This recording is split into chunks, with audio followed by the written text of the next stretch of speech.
Long before November 3rd, they had both agreed, separately, that none of us could have stepped back out of our movement to eliminate Trump and Republican senators and representatives from the results of the upcoming November election of 2020.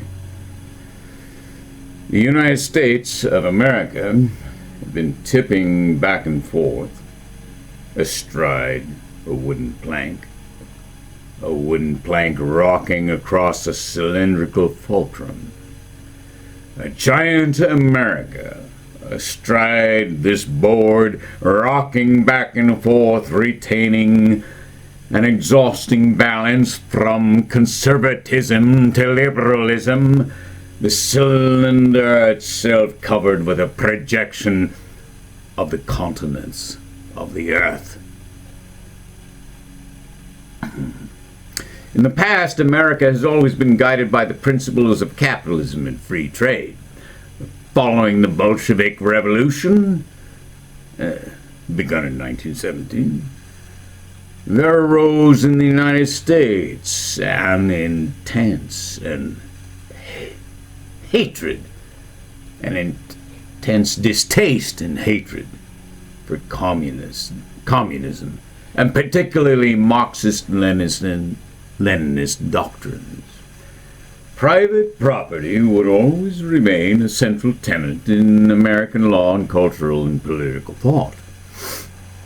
Yet, the corporations of America have an incalculable amount of influence over us, over our lives, over our habits, our tastes, and a sizable portion of the American economy produces and draws its sustenance from advertising.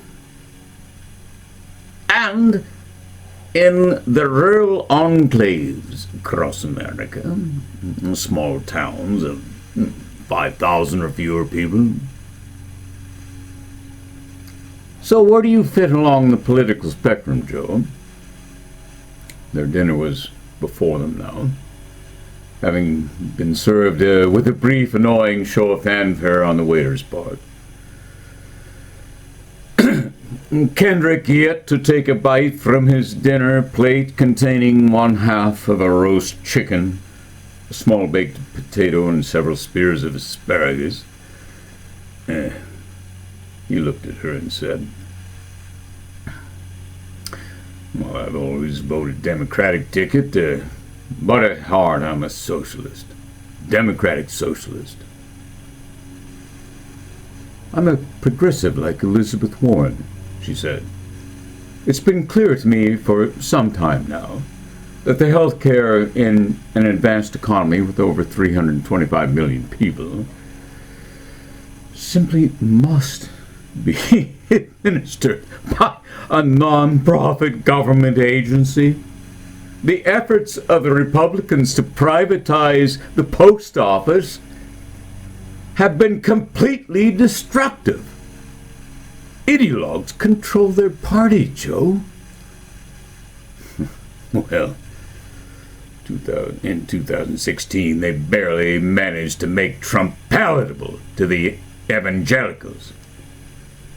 But that fat old con gave the church people what they wanted: two staunch anti-abortion Supreme Court justices. But say, would you tell me what you know about our secretive megadonor? Well, most people in D.C. find politics so inescapable, and so we make the best of it, she said, as if not having heard him. But here in Washington, he said, you've got two distinct groups of insiders, apart from negotiating meetings that on one piece of legislation or another. I don't expect you and the Republican folk here to rub shoulders all that much after a hard day's work in Congress. She laughed. She wasn't sure why.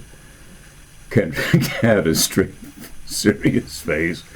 In some ways, he was quite simple and direct, she thought.